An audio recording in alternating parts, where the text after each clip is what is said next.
Hey everyone, it's Aesah, and welcome to my video on what I consider to be the top 5 artifacts and how to play around them on 15.2a. So let's go ahead, and this is just all the artifacts sorted by average placement on MetaTFT. Let's go ahead and start at the top, Manazane.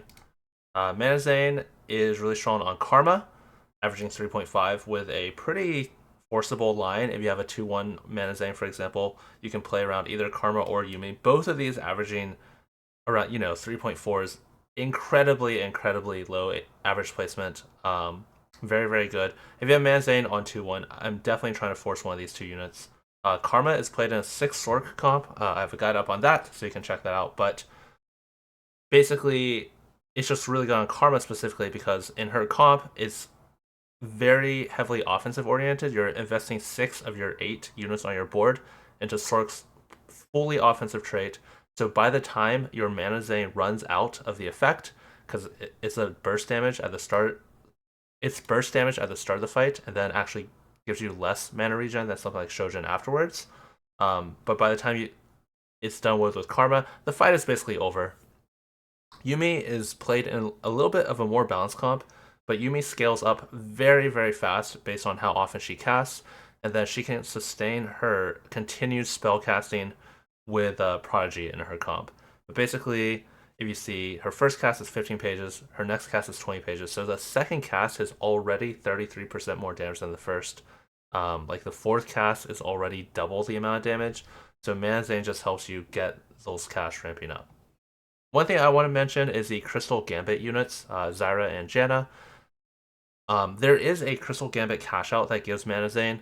When you're doing very well with Crystal Gambit, and you're looking like you're going first, you're surviving a long time. Oftentimes you might even cash out 2 Manazanes. So all these Crystal Gambit units drive up the stats quite a bit.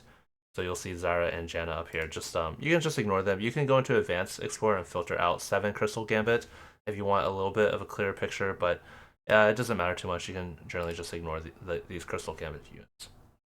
Real quickly, I just want to mention Indomitable is also a cash out, so it appears in data very close to the top, but most of these are just coming from 7 Crystal Gambit. If you look at the best users, Swain and Vi, it's not particularly good with these units, it's just because of 7 Crystal Gambit. I mean, it's definitely not bad with Swain, he does benefit from having max health, but yeah, I wouldn't worry about it too much. The next item I want to talk about is Flickerblades. Flickerblades is extremely strong item. It's best in slot on quite a few units, actually. Flickerblades is similar to old Rageblade from early last set, if you guys remember that, which scaled very well if you already had attack speed. Current Rageblade is a little bit better on users who don't have any attack speed. But this is basically any duelist unit, so you can see Ashe, Game Plank, and Kayle, and Kog'Maw will give himself a lot of attack speed. Out of all of these units, Game Plank for sure is the most noteworthy, averaging even below 3, which is pretty insane. But even without Game Plank, all of these other units do quite well with Flickerblade as well. Yeah, Game Plank in particular is extremely good. If you get Flickerblade, I would definitely try to force one of these units. Ideally Game Plank, but Ashe and Kayle are both really good as well.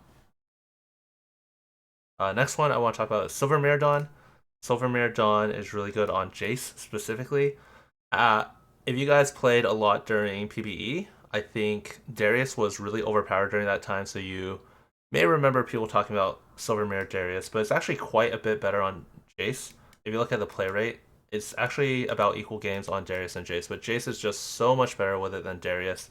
One of the main reasons is I find it easier to use tactics.tools to find this info, but one of the main reasons is the downside of Silvermere is it makes your attack speed 0.5. So if you look at Darius, he goes from 0.85 to 0.5, so he actually loses quite a lot of attack speed as a trade-off for what Silvermere gives. It's still good on him, just because he really benefits from all of the stats, but if you look at Jayce, he's 0.7 attack speed, so he actually doesn't give up that much in order to equip the Silvermere. Of course, you lose some attack speed, but it's much less of a sacrifice. One thing that's kind of hard to have since you need to take an augment for Knuckle Dusters, but Vi is 0.6 attack speed, so Vi is giving up almost nothing to equip a Silvermere, which is really good on her. If you do have Knuckle Dusters, look out for this, but it's just kind of hard to have that and also have an artifact. The next one I want to talk about is, actually let's do Horizon Focus next. Where is it? So Horizon Focus is all the way down here in B tier, but this is a little bit, I think a lot of players don't know what units to put it on. If you kind of look at the frequency, it's put on Kobuko. Actually, it's put on Kobuko less frequently than Jarvan, by like 50% less. It's Poppy holds it even half as much as Kobuko, but I think the main unit you want to hold on is Kobuko. The average placement here actually doesn't look that insane, but the comp you really want to play is with Game Plank. So if we're playing it with a 3M Game Plank, and again, we're not thinking about anything too crazy, we just have a Game Plank with 3Ms on our board, and we look at artifacts, any unit, Kobuko with Horizon Focus. Oftentimes this is played with 4 Mentor, Game Plank of course, one of the most popular comps. If you've been playing a lot of TFT, you've seen this, I'm sure. This is already averaging 3.5, so this is pretty insane. Even at 2-star, Kobuko is very frequently going to get multiple casts off. If you have 4 Mentor in, those casts are going to be area of effect stuns. It's just going to do quite a lot of damage. So yeah, definitely look out for Horizon Focus. It is listed all the way down here in B, but it's just because people don't really know how to use it yet.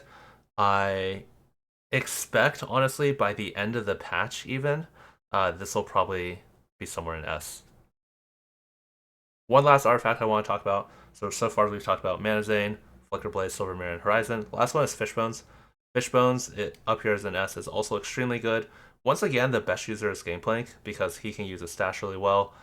Game Plank has a 0.8 attack speed, so he scales extremely well with the attack speed here. 50% attack speed is just a ton of stats. The closest thing that you can craft is Red Buff, which gives 40%. So that's like the main value of this item, is just like the crazy amount of attack speed it gives you. But it also gives 20 AD, which is quite a decent bit of AD. That's why it's going to perform better on AD units compared to something like Ahri, who can benefit from the effect, but not using the AD is just like too big of a drawback. It's kind of a waste of the item. 20 AD is like 1/3 the value of a craftable item, or like maybe like 1/4 or 1/5 the value of this item. So Game Plank, once again, the best user. He benefits a lot from the extra range. As a melee unit, it helps keep him safe. But 2 other units that are really good are Aesah and Jhin. Aesah and Jhin both have the capability of one-shotting your enemy's carry pretty much at the start of the fight with Fishbones. Other than that, the base stats are just really good on both of these units as well. So look out for Fishbones on Aesah and Jhin.